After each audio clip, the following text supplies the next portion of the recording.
এবার থ্রেট দেওয়ার অভিযোগ উঠল সরকারি মেডিকেল কলেজ হাসপাতালের অ্যাসিস্ট্যান্ট এমএসভিপি কে।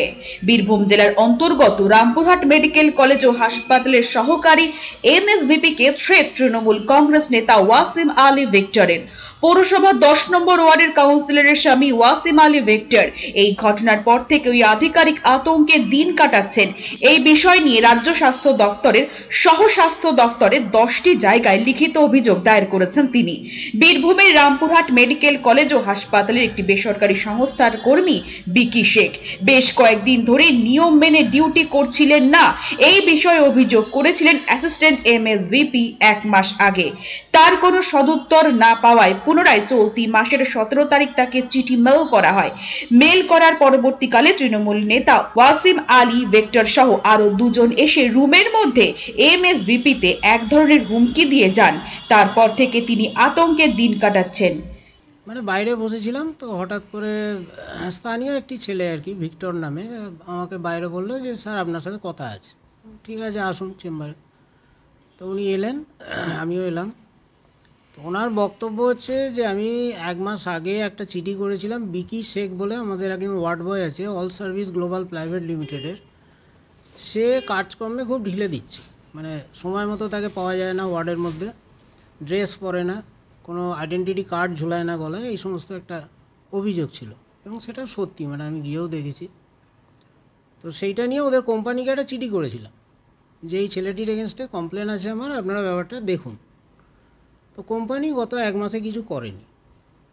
17ই মার্চ সোমবার দিন আমি আবার একটা রিমাইন্ডার দিই।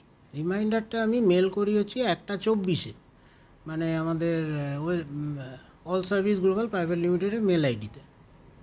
3:30 নাগাদ উনি আসেন, সঙ্গে আরেকটি ছেলে আছে আমাদের এই শান্তি এন্টারপ্রাইজের সুপারভাইজার আসিফ বলে।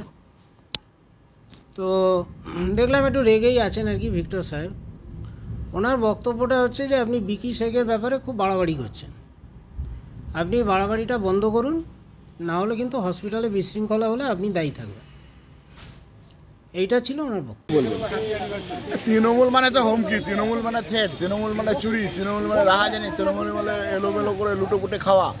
তাই এলোমেলো করে লুটোপুটে খাওয়ার জন্য থ্রেট তো দিবেই তৃণমূল কংগ্রেস, সেটা তো ওদের সিস্টেমের মধ্যেই পড়ে।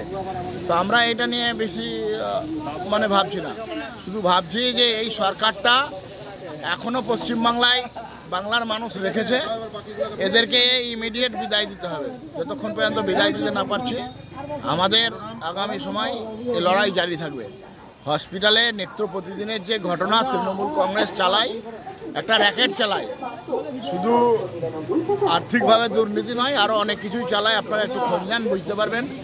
যেখানে আপনার সেলাইনের দুর্নীতি, ওষুধের জাল ব্যবসা, সমস্ত কিছু চলছে হসপিটালগুলোতে। রামপুরহাট হসপিটালেও তাই, বিভিন্ন জায়গায় বেড পাইয়ে দেওয়ার নাম করে পয়সা নেয় গ্রামের গরিব প্রান্তিক মানুষদের কাছ থেকে। তাদেরই নেতা এরা। স্বাভাবিকভাবেই দেখুন, খোঁজ নিয়ে এমএসভিপি, সহকারী এমএসভিপি, আমি যতদূর জানি ঈশ্বরবাবু ভালো লোক, তাকে কিছু মানে জোর জবরদস্তি কিছু অন্যায় আবদার করেছিল, করেনি বলে আজকে থ্রেট দিচ্ছে তৃণমূল কংগ্রেসের নেতা। আমরা এর তীব্র প্রতিবাদ জানাচ্ছি, ধিক্ষার জানাচ্ছি।